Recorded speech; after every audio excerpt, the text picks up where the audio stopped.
sadalengedwe kapena zolengedwa zonse mlengalenga zisanawuzidwe maulukiro yake kudali mulungu ndipo adali kuimba nyimbo zidali zokoma moti zimayenera kumveredwa mulungu wakhala ali ndoyimba tosiyanasiyana omwe akhala kutola zidutswa za nyimbo yomwe adali kuimba kumumuza mavume ake kulemba ndakatulo ena adalipo adayelekeza kuvinanso palibe adamvera nyimbo yonse ndiyambire tsiku mulungu adayimba yekha koma tsiku lina lililonse asonkhanitsa yekha ana ake ndipo mmodzi oyimba onse akhala akweza mawu awo mafuula ndi kuyimba ndi mavume aliyense komwe moyo wamvitsira pamapeto penipeni tidzamva nyimbo yachikondi imene mwini wake opeka opambanayo adayikiza mu mtima mwa iye mwini ndipo chilichonse chidzakhala mtimake.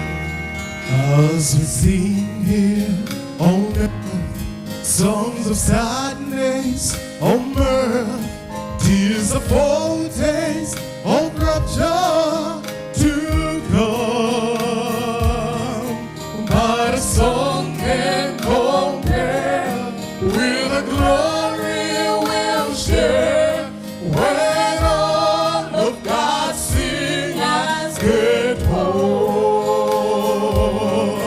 When all of God's singers get home.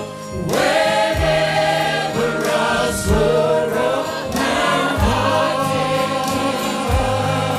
there'll be no place like heaven our home. When all of God's singers get